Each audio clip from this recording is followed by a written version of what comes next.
দ্বাবিংশ খণ্ড। দ্বিতীয় পরিচ্ছেদ।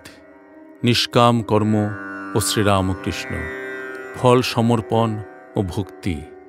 মাস্টার বলিলেন, অধ্যয়ন শেষ হলে আর অনেক দিন সাধনের পর ভবানী ঠাকুর প্রফুল্লের সঙ্গে আবার দেখা করতে এলেন। এইবার নিষ্কাম কর্মের উপদেশ দিবেন। গীতা থেকে শ্লোক বললেন, তস্মাদসক্তঃ সততং কার্যং সমাচর অশক্তো হি আচরণ কর্ম পরম আপনোতি পুরুষঃ। অনাসক্তির তিনটি লক্ষণ বললেন, ইন্দ্রিয় সংযম, নিরহংকার, শ্রীকৃষ্ণে ফল সমর্পণ। নিরহংকার ব্যতীত ধর্মাচরণ হয় না। গীতা থেকে আবার বললেন, প্রকৃতে ক্রিয়মাণানি গুণৈ কর্মাণি সর্বশঃ অহংকার বিমূঢ়াত্মা কর্তাহমিতি মন্যতে। তারপর সর্বকর্মফল শ্রীকৃষ্ণে সমর্পণ। গীতা থেকে বললেন, যৎ করোষি যদশ্নাসি যজ্জুহোষি দদাসি যৎ তপস্যসি কৌন্তেয় তৎকুরুষ্ব মদার্পণম। নিষ্কাম কর্মের এই তিনটি লক্ষণ বলেছেন। শ্রীরামকৃষ্ণ বলিলেন, এ বেশ, গীতার কথা, কাটবার জো নাই। তবে আরেকটি কথা আছে।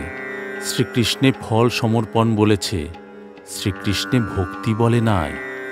মাস্টার বলিলেন, এখানে এই কথাটি বিশেষ করে বলা নাই। তারপর ধনের কি ব্যবহার করতে হবে, এই কথা হলো। প্রফুল্ল বললে, এ সমস্ত ধন শ্রীকৃষ্ণে অর্পণ করলাম। প্রফুল্ল, যখন আমার সকল কর্ম শ্রীকৃষ্ণে অর্পণ করিলাম, তখন আমার এ ধনও শ্রীকৃষ্ণে অর্পণ করিলাম। ভবানী, সব? প্রফুল্ল, সব। ভবানী, ঠিক তাহা হইলে কর্ম অনাসক্ত হইবে না। আপনার আহারের জন্য যদি তোমাকে চেষ্টিত হইতে হয়, তাহা হইলে আসক্তি জন্মিবে। অতএব তোমাকে হয় ভিক্ষাবৃত্ত হইতে হইবে, নয় এই ধন হইতেই দেহ রক্ষা করিতে হইবে। ভিক্ষাতেও আসক্তি আছে, অতএব এই ধন হইতে আপনার দেহ রক্ষা করিবে। মাস্টার শ্রীরামকৃষ্ণের প্রতি সহাস্যে বলিলেন, ওইটুকু পাটোয়ারি। শ্রীরামকৃষ্ণ বলিলেন, হাঁ, ওইটুকু পাটোয়ারি, ওইটুকু হিসাব বুদ্ধি। যে ভগবানকে চায় সে একেবারে ঝাঁপ দেয়। দেহ রক্ষার জন্য এইটুকু থাকলো, এসব হিসাব আসে না।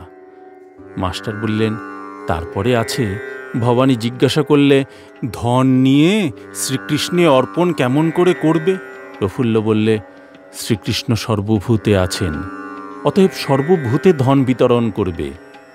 ভবানী বললে, ভালো ভালো, আর গীতা থেকে শ্লোক বলতে লাগলো, ইয়ো মাং পশ্যতি সর্বত্র সর্বং চ ময়ি পশ্যতি তস্যাহং ন প্রণশ্যামি স চ মে ন প্রণশ্যতি।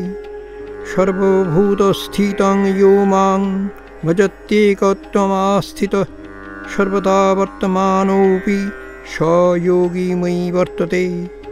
আত্মৌপম্যেন সর্বত্র সমং পশ্যতি যো অর্জুন সুখং বা যদি বা দুঃখং স যোগী পরমো মতঃ। শ্রীরামকৃষ্ণ বলিলেন, এইগুলি উত্তম ভক্তের লক্ষণ। মাস্টার পড়িতে লাগিলেন, সর্বভূতে দানের জন্য অনেক শ্রমের প্রয়োজন, কিছু বেশ বিন্যাস, কিছু ভোগবিলাসের ঠাটের প্রয়োজন। ভবানী তাই বলিলেন, কখনো কখনো কিছু দোকানদারি চাই। শ্রীরামকৃষ্ণ বিরক্তভাবে বলিলেন, দোকানদারি চাই, যেমন আকর তেমনি কথাও বেরোয়। রাত দিন বিষয় চিন্তা, লোকের সঙ্গেও কপটতা, এসব করে করে কথাগুলি এই রকমই হয়ে যায়। মূলো খেলে মূল ও ঢেকুর বেরোয়। দোকানদারি কথাটা না বলে ওইটা ভালো করে বললেই হতো, আপনাকে অকর্তা জেনে কর্তার ন্যায় কাজ করো। সেদিন একজন গান গাচ্ছিল, সে গানের ভিতর লাভ লোকসান এইসব কথাগুলি অনেক ছিল। গান গাচ্ছিল, আমি বারণ করলুম। যা ভাবে রাত দিন সেই বলিই ওঠে।